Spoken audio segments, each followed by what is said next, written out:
Oke, bismillahirrahmanirrahim. Assalamualaikum warahmatullahi taala wabarakatuh. Halo, kawan-kawan semuanya, benar-benar berarti bisa baik Eril. Bagi gitu ya.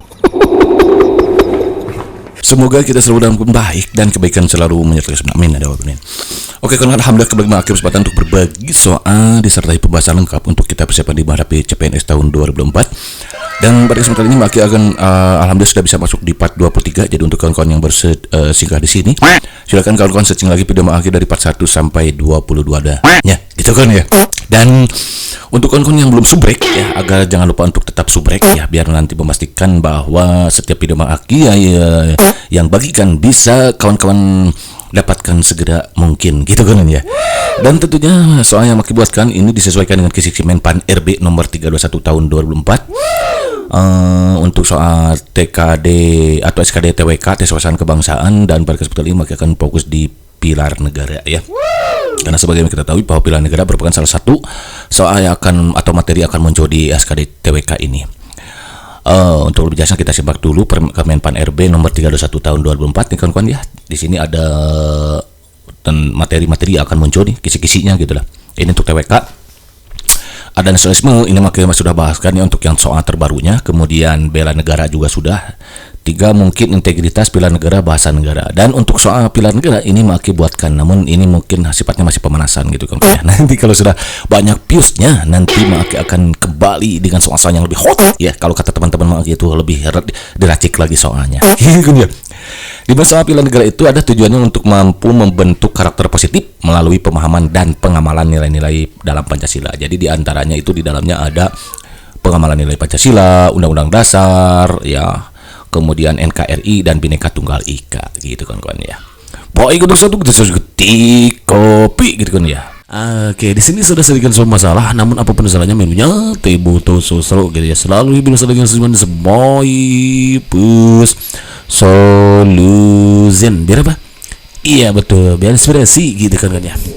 Soal number 1. Soalnya kayak gini, kita baca bareng-bareng. Majelis Permusyawaratan Rakyat terdiri atas anggota Dewan Perwakilan Rakyat dan anggota Dewan Perwakilan Daerah yang dipilih melalui pemilihan umum dan diatur lebih lanjut dengan undang-undang. MPR yaitu Majelis Permusyawaratan Rakyat ini mempunyai tugas dan wewenang yaitu kecuali awas. Yang ditanyakan adalah kecuali ini.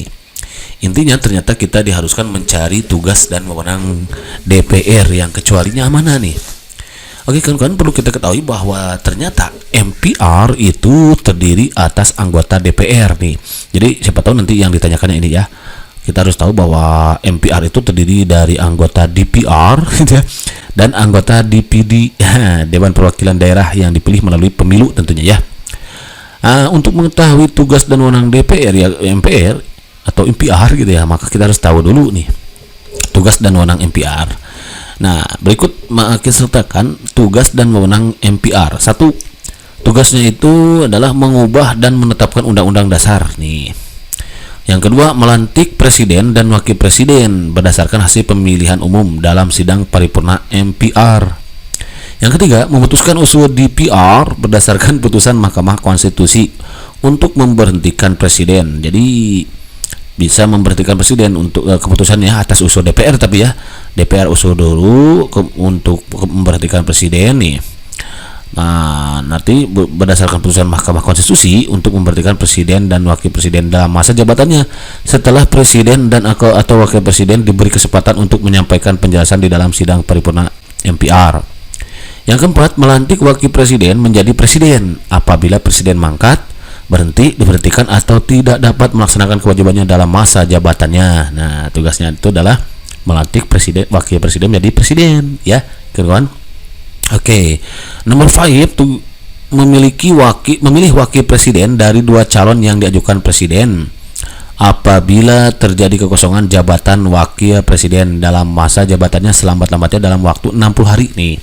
Siapa tahu nanti yang ditanyakannya berapa waktu nih, 60 hari nih. Jadi kalau ada kekosongan jabatan wakil presiden, maka MPR memilih 1 di antara 2 calon ya yang diajukan oleh presiden gitu, selambat-lambatnya 60 hari. Yang keenam, memilih presiden dan wakil presiden apabila keduanya berhenti secara bersamaan dalam masa jabatannya. Jadi kalau ada presiden dan wakil presiden berhenti secara bersamaan kompak gitu ya, Maka dari dua paket calon presiden dan wakil presiden yang diusulkan oleh partai politik atau gabungan partai politik yang paket calon presiden dan wakil presiden meraih suara terbanyak pertama dan kedua dalam pemilihan sebelumnya sampai habis masa jabatannya selambat-lambatnya dalam waktu 30 hari. Nah, kalau di 30 hari nih, jadi tugasnya itu adalah apa? Memilih presiden dan wakil presiden apabila keduanya berhenti secara bersamaan. Gitu ya. Dari dua paket calon presiden wakil presiden yang diusulkan parpol atau gabungan partai politik yang paket calon presiden. Nah, gitu kan saja. Yang ketujuh, menetapkan peraturan tata tertib dan kode etik MPR. Mana yang tadi yang tidak ada ya, yang kecuali kan ditanyakan. Melantik presiden wakil presiden, ini ada nih, betul berarti ya. Memutuskan usul DPR berdasarkan ini untuk memberhentikan presiden, ada. Mengubah dan menetapkan undang-undang dasar, ada. Memilih wakil presiden dari dua calon yang diajukan presiden apabila terjadi kekosongan, ada. Yang enggak ada itu menampung dan menindaklanjuti aspirasi rakyat. Jadi MPR itu tidak menampung dan menindaklanjuti aspirasi rakyat gitu ya. Jadi intinya tugasnya itu bukan menampung dan menindaklanjuti aspirasi rakyat, bukan ya. Jadi kawan-kawan jangan berharap gitu kepada MPR. Kenapa? Karena tugasnya bukan tugasnya gitu. Tugasnya itu adalah yang ini gitu kawan-kawan. Ansen Inap, ijis mantap. Kalau mantap, next nomor 2 nih, soal nomor 2. Pemerintah nomor 2 ya, kita tulis nomor 2 di sini lah. Di sini sudah disebutkan sebuah masalah, namun apa masalahnya? Minumnya teh botol susru gitu ya, selalu dibahas dengan semuanya sembai pus solution. Biar apa? Iya betul, biar inspirasi gitu kan ya. Soalnya kayak gini, kita baca bareng-bareng ya. Pemerintah Indonesia memberikan aturan mengenai PPKM yang dimulai sejak bulan Juli 2021 sampai dengan waktu yang tidak diketahui. Doni sehari-hari hanya di rumah saja dan memesan makanan melalui ojek online. Selain itu, dia juga bekerja dari rumah untuk mengikuti aturan dari pemerintah. Hal yang dilakukan Doni merupakan pengalaman sila A1, B2, C3, D4, E5. Nah, kalau si Doni ini berarti di rumah saja karena dia menaati aturan, itu masuk sila keberapa gitu ya. Awas, di video sebelumnya maka sudah berbagi itu kepada kawan-kawan. Kalau di sini ada kata musyawarah, maka itu kemungkinan jawabannya musyawarah ya. Nah, kalau ini tapi dia itu menaati aturan bukan karena aturannya hasil musyawarah, bukan, melainkan dia taat aturan itu untuk apa nih? Ya intinya berarti untuk keselamatan warga negara Indonesia gitu kan. Maka jawaban yang paling tepat itu yang ketiga nih, Persatuan Indonesia untuk kebersatuan gitu. Jadi kompak. Kalau pemerintah menganjurkan untuk kita don't go anywhere, ya kita harus nurut gitu kan kawan ya. Karena taat ulama, taat pimpinan itu merupakan bagian dari ketakwaan dan keimanan kita kepada Tuhan yang Maha Kuasa, Allah Subhanahu wa taala, berarti gitu kawan ya. Nah, maka untuk memastikannya kita cek butir-butir sila ketiga nih. 1. Mampu menempatkan persatuan, kesatuan, serta kepentingan dalam keselamatan bangsa dan negara sebagai kepentingan bersama di atas kepentingan pribadi. Masuk ke sini kawan-kawan. Jadi dia itu, Doni itu berada di rumah untuk apa? Menempatkan persatuan serta kesatuan, menempatkan persatuan, kesatuan, serta kepentingan dan keselamatan bangsa. Kalau dia pergi keluyuran, maka dia tidak mementingkan keselamatan bangsa dan negara gitu kawan-kawan sebagai kepentingan bersama. Jadi adanya Doni tadi stay tune di rumah, don't go anywhere, tidak pergi kemana-mana gitu ya, karena adanya rasa dia merasa bahwa kepentingan dan keselamatan bangsa itu merupakan kepentingan bersama di atas kepentingan pribadi dan golongan gitu ya. Kalau ini sanggup dan rela berkorban untuk kepentingan negara dan bangsa, bukan ya. Mengembangkan rasa cinta kepada tanah air juga bukan. Nah, kalau ada cinta tanah air berarti masuk ke sila ketiga ya. Mengembangkan rasa kebanggaan berkebangsaan dan bertanah air di Indonesia, bukan.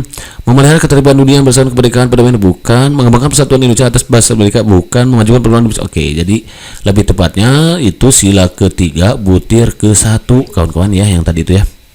Sila ketiga ini butir 1. Begitu kan kawan? Ansen. Idap. Ini mantap, kalau mantap. Next soal nomor berikutnya nih. Di sini sudah sering sebuah masalah, namun apa masalahnya? Teh botol susu gitu ya, selalu bisa menjadi sembai pus solution. Biar apa? Iya betul, biar inspirasi gitu kan ya. Soalnya kayak gini. Sepeda buatan Indonesia tampak tangguh digunakan atlet Indonesia pada Olimpiade Tokyo 2020. dalam bertarung dengan atlet terbaik di dunia dengan produk-produk sepeda terbaik mereka. Berdasarkan kasus di atas, sikap yang ditunjukkan oleh atlet bangsa dengan menggunakan sepeda buatan asli Indonesia menunjukkan sikap A. Nasionalisme, B. Patriotisme, C. Bela negara, D. Cinta tanah air, E. Pertahanan. Nah, sebetulnya ini sudah kita bahas di video sebelumnya ya di TWK, silakan searching lagi. Ini sebetulnya masuk semuanya sih kalau produk dalam negeri itu, tapi yang lebih kita harus memilihkan di antara yang terbaik gitu kan. Nah, kalau kasus ini dia itu menggunakan sepeda dalam ajang Olimpiade Tokyo 2020 gitu. Melawan atlet terbaik Indonesia dunia gitu ya. Berdasarkan kasus di atas, sikap yang ditunjukkan oleh atlet bangsa dengan menggunakan sepeda buatan asli Indonesia berarti dia menunjukkan kebanggaan terhadap produk Indonesia. Nah, ini bagusnya pakai cinta tanah air kawan-kawan ya. Nah, kenapa enggak nasionalisme? Kalau nasionalisme itu lebih ke paham lah gitu ya. Dan ini biasanya kalau nasionalisme itu lebih ke penumbuhan nilai semangat nasionalisme melalui penanaman nilai-nilai Pancasila, pengamalan nilai Pancasila dalam kehidupan sehari, itu nasionalisme. Kalau patriotisme sikap rela berkorbannya gitu ya. Bela negara itu masuk juga. Kalau dalam bela negara itu ada cinta tanah air, ada kemudian upaya bela siap siaga gitu kan, ada cinta tanah air, kemudian di video sebelumnya saya akan ceritain lagi oke ya. Jadi ini lebih tepatnya adalah yang cinta tanah air. Kenapa? Karena menurut Kementerian Pendidikan Nasional tahun 2010 nih, ada beberapa indikator karakter cinta tanah air. 1. Menggunakan produk buatan dalam negeri. Nih. 2. Menggunakan bahasa Indonesia yang baik dan benar. Nah, dengan kita menggunakan bahasa Indonesia yang baik dan benar, berarti kita sudah menunjukkan kecintaan kita terhadap Indonesia, gitu, cinta tanah air. Menyediakan informasi dari sumber cetak dan elektronik tentang kekayaan alam dan budaya Indonesia, di antaranya seperti itu. Nah, jadi lebih cenderung ke cinta tanah air ya. Begitu kan, Ansen? Tidak, ini mantap, kalau mantap nih. Di sini sudah sedikit masalah, namun perusahaan dari bati butuh susu gitu ya. Selalu harus saling sedikit baik, solution biar apa? Iya betul, biar aspirasi gitu kan ya. Soalnya kayak gini, kita baca bareng ya. Perhatikan petikan pernyataan berikut. Otto Iskandar Dinata. Berhubung dengan keadaan waktu, saya harap supaya pemilihan presiden ini diselenggarakan dengan aklamasi, dan saya majukan sebagai calon yaitu Bung Karno sendiri. Pernyataan Otto Iskandar Dinata dalam sidang PPKI I'm sorry, aduh, ada iklan dulu nih. Dalam sidang PPKI pertama tersebut mengandung makna bla bla bla. A. Pemilihan presiden dilakukan secara tergesa-gesa. B. Tidak ada anggota yang pantas menjadi presiden. C. Anggota persidang sepakat memilih Soekarno. D. Presiden tidak dipilih sesuai kehendak rakyat. E. Pemilihan presiden dilakukan secara singkat. Ini kalimatnya seperti ini kan, berhubung dengan keadaan waktu, saya harap supaya pemilihan presiden ini diselenggarakan dengan aklamasi. Nah, jadi pemilihan presiden aklamasi itu perlu kita ketahui, kalau dalam KBBI aklamasi itu diartikan sebagai suatu pernyataan setuju secara lisan dari seluruh peserta rapat dan sebagainya terhadap suatu usul tanpa melalui penguatan suara. Jadi pernyataan setuju secara lisan dari seluruh peserta rapat terhadap suatu usul. Berarti kalau begitu mana pemilihan presiden dilakukan secara tergesa-gesa? Ini enggak ya. Tidak ada anggota yang pantas jadi presiden, apalagi anggota sidang sepakat. Ini dia, anggota sidang sepakat memilih Soekarno gitu ya, aklamasi itu. Begitu kan, understand? Idap, izin mantap, kalau mantap. Next, soal berikutnya. Perhatikan pernyataan KRT Rajiman Widyo Diningrat berikut. Jadi saya ulangi lagi, undang-undang dasar ini kita terima dengan sebulat-bulatnya. Bagaimanakah tuan-tuan? Untuk penyelesaiannya, saya minta dengan hormat yang setuju yang menerima berdiri. Pernyataan tersebut menunjukkan KRT Rajiman Widyo Diningrat memiliki sikap bla bla bla. A. Patriotisme, B. Religius, C. Nasionalisme, D. Bela negara, E. Demokratis. Nah, pertama ya udah kita hadapi dulu aja sebaik bus solution. Biar apa? Iya betul, biar inspirasi gitu kan ya. Jadi saya ulangi lagi, undang-undang dasar ini kita terima dengan sebulat-bulatnya. Bagaimana tuan-tuan? Untuk penyelesaiannya saya minta dengan hormat yang setuju menerima. Jadi saya ulangi lagi, undang-undang dasar ini kita terima dengan sebulat-bulatnya. Berarti ini sikap patriotisme bukan, religius apalagi, nasionalis bukan, yang benar adalah demokratis gitu ya, secara demokratis ya. Berarti memiliki sikap demokratis, artinya musyawarah untuk mufakat gitu kawan-kawan ya. Oke, next. Soal nomor C, perhatikan ilustrasi berikut. Ketuhanan yang dengan kewajiban menjalankan syariat Islam bagi pemeluk-peluknya. Ketuhanan yang Maha Esa, ilustrasi tersebut menunjukkan bahwa masyarakat Indonesia, jadi asalnya itu kan perlu kita ketahui kawan-kawan. Nih, asalnya itu sila 1 itu ketuhanan dengan kewajiban menjalankan syariat Islam. Nih, asalnya itu, tapi diganti jadi ketuhanan yang Maha Esa. Nih, berarti ini menunjukkan bahwa masyarakat Indonesia kayak gimana? A. Memiliki perbedaan agama dan keyakinan. B. Mengakui keberadaan Tuhan. C. Memiliki sisi religius yang kuat. D. Menjunjung tinggi keragaman suku bangsa. E. Menghargai perbedaan. Nah, kalau tentang ketuhanan berarti ini menunjukkan adanya perbedaan agama dan keyakinan. Berarti yang A ya. Keberadaan Tuhan ini bukan ya orang memiliki sisi religius kuat, bukan orang juga menjunjung tinggi keragaman karena suku. Kalau ini keragaman suku ya. Kalau keragaman agama bisa jadi di sini jawabannya ini ya, tapi sayangnya ini keragaman suku, menghargai perbedaan bukan. Jadi jawaban kita itu yang A. Perlu kita ketahui kawan-kawan bahwa dalam Piagam Jakarta itu terdapat rumusan sila pertama Pancasila, ketuhanan yang Maha Esa dengan kewajiban menjalankan syariat Islam bagi pemeluk-pemeluknya awalnya itu. Jadi ini terdapat dalam Piagam Jakarta atau Jakarta di Chapter.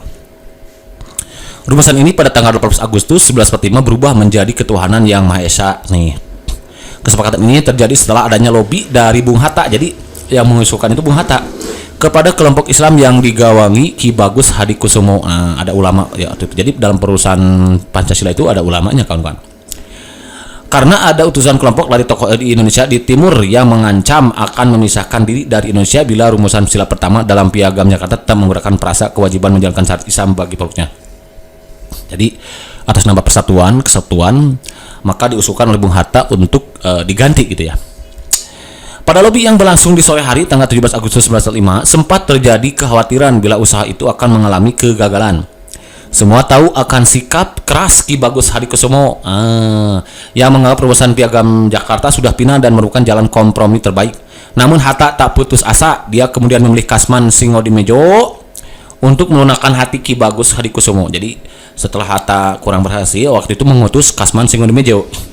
Penunjukan kepada Kasman dianggap paling tepat karena dia juga merupakan teman dekat dari Ki Bagus Hadikusumo. Akhirnya memanfaatkan orang dekat Ki Bagusnya, atau pendekatan humanis namanya ini kawan-kawan berarti ya. Itulah ini perlunya kita melakukan pendekatan humanis gitu kan. Memang pada awalnya Ki Bagus Hadikusumo menolak, bahkan dia merasa dikhianati. Namun dia kemudian berhasil dibujuk dengan mengingatkan adanya ancaman pemisahan diri dari beberapa tokoh wilayah Indonesia Timur tersebut. Akhirnya dengan nada yang berat, kemudian Ki Bagus bisa menerimanya dengan memberikan syarat. Dialah yang menentukan rumusan sila pertama Pancasila setelah 7 kalimat itu dihapus gitu. Ada syarat. Ki Bagus tidak memilih kata ketuhanan saja, tetapi menambahkannya dengan yang Maha Esa atau menjadi ketuhanan yang Maha Esa. Pada kemudian hari, yakni 70 tahun kemudian, setelah melalui perjuangan yang alot dan berliku, pada 10 November 2015 ke lapangan hati Ki Bagus Hadikusumo tersebut baru mendapat pengakuan yang setimpal dari negara dengan pemberian gelar sebagai pahlawan nasional kepadanya. Ternyata ya, pahlawan nasional. Ini perjuangan Ki Bagus itu kawan-kawan. Oke, itu sejarahnya kawan-kawan ya kalau mau tahu gitu. Jadi Ki Bagus lah yang juga Muhammad Hatta dan juga Kasman Singodimejo berperan penting dalam perubahan undang-undang sila pertama itu. Number 4. Perhatikan percakapan pada sidang BPUPKI berikut. Aka Muzakir, saya mohon dari tuan-tuan anggota sekalian, oleh karena kita menghadapi saat yang suci, baiklah kita menghentikan cipta supaya janganlah hati kita dipengaruhi oleh suatu hal yang tidak suci. Tetapi dengan segala keikhlasan menghadapi keputusan tentang bentuk negara. Rajiman Widodiningrat usul itu kita turuti, kata Rajiman Widodiningrat. Petikan pernyataan Aka Muzakir menjadikan sikap bla bla bla. A. Moral, B. Demokratis, C. Toleransi, D. Religius, D. Kebinekaan. Ya jelaslah ini religius ya. Jadi mengajak orang untuk mengheningkan cipta gitu, agar tidak ada kekotoran di dalam hati. Gitu. Oke, gitu kan. Jadi jawabannya adalah religius. Oke, next. Perhatikan pernyataan berikut. Maka apabila bangsa Indonesia pada masa ini mempunyai ketinggian kehendak dan kemauan dan menjunjung tinggi apa yang diangan-angankan, hendaklah sanggup pula mengakui bahwa tanah Melayu itu sebagian daripada tanah air kita. Tanah Papua itu pula menjadi sumber kekayaan kita. Janganlah sumber kekayaan yang diwariskan oleh nenek moyang kita hilang dengan sia-sia belaka. Nilai yang terkandung dalam cuplikan pernyataan Aka Muzakir di atas ayat itu bla bla bla, ini masih Aka Muzakir juga ya. Tanah air Indonesia begitu luas yang melingkupi seluruh suku bangsa di tanah Melayu dan suku yang ada di perbatasan Sua. B. Bangsa Indonesia mempunyai kewajiban moral menjaga dan mengelola seluruh kekayaan negara Indonesia. C. Indonesia mempunyai sumber daya alam melimpah sehingga harus dieksploitasi untuk kepentingan negara. D. Pemerintahan harus mengakui suku Melayu dan berbagai suku yang ada di Papua yang merupakan kekayaan yang dimiliki negara. E. Nah, yang betul yang mana? Bahwa bangsa Indonesia itu mempunyai kewajiban moral menjaga dan mengelola seluruh kekayaan negara Indonesia. Gitu kan kawan ya. Sudah selesai.